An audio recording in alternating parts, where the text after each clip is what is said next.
समता, समानता और न्याय की भावना भारत की सामाजिक संरचना की परिकल्पना में सदियों से रही है। आधुनिक भारत में बाबा साहेब डॉक्टर भीमराव अंबेडकर ने इसकी राह में अन्याय, अभाव और अज्ञानता को बाधक बताया था। इन्हीं बाधाओं को दूर करने के लिए वे आजीवन न्याय और ज्ञानवान समाज बनाने पर जोर देते रहे थे। भारतीय जनता पार्टी ने बाबा साहेब के सिद्धांतों और आदर्शों के मार्ग पर चलते हुए ये सुनिश्चित किया कि किसी भी सरकारी योजनाओं में जातीय आधार पर किसी तरह का कोई भेदभाव न हो। आर्थिक और सामाजिक हर क्षेत्र में वंचित तबके को पूर्ण प्रतिनिधित्व मिले।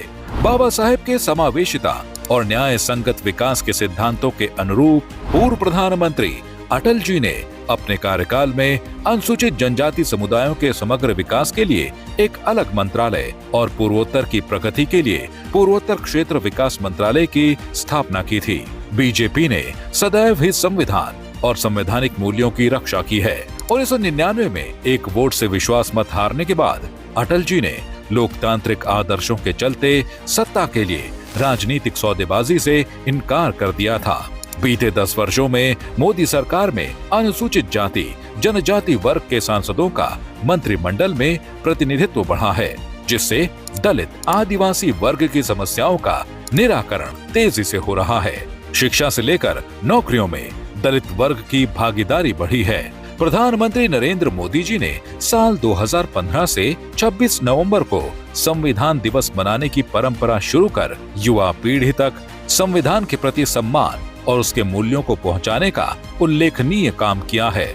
मोदी जी के नेतृत्व में केंद्र सरकार सबका साथ, सबका विकास, सबका प्रयास, सबका विश्वास के जिस संकल्प के साथ आगे बढ़ रही है, वह बाबा साहेब अंबेडकर के सर्वस्पर्शी समतामूलक समाज की परिकल्पना से ही प्रेरित है। गरीबों का जीवन स्तर बेहतर बनाना, विभिन्न क्षेत्रों में अवसरों की समानता को सुनिश्चित करना और लोकतंत्र में जन भागीदारी को प्रोत्साहित करना मोदी सरकार की नीतियों में प्राथमिकता से रही है। स्टैंड अप इंडिया, मुद्रा योजना, पीएम विश्वकर्मा, पीएम दक्ष, वंचित इकाई समूह और वर्ग को आर्थिक सहायता यानी विश्वास योजना और डीबीटी जैसी पहलों से वित्तीय सशक्तिकरण और समावेशन को बढ़ावा दिया गया, जिससे उद्यमिता और आर्थिक सुरक्षा को बढ़ावा मिला है। पीएम आवास योजना से पिछड़े, शोषित और वंचितों के सिर पर छत तो मिली ही, साथ ही उन्हें सुरक्षा की भावना भी मिली। हर घर नल से जल पहुंचा, शौचालयों का निर्माण हुआ। प्रधानमंत्री सहज बिजली हर घर योजना से हर वो घर रोशन हुआ जो इससे वंचित था।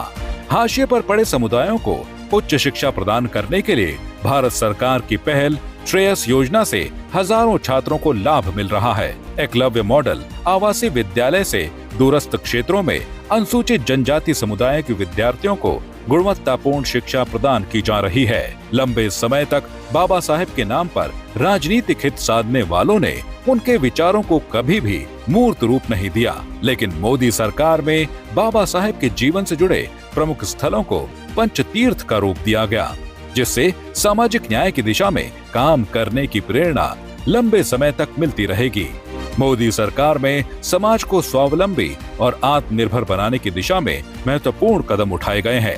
समाज का प्रत्येक कमजोर वर्ग जैसे जैसे स्वावलंबन और आत्मनिर्भरता की राह पर चल रहा है, उसके जीवन से अभाव का अंधकार छट रहा है और यही विकसित भारत की मजबूत नींव है, जिसके बारे में बाबा साहेब हमेशा कहा करते थे।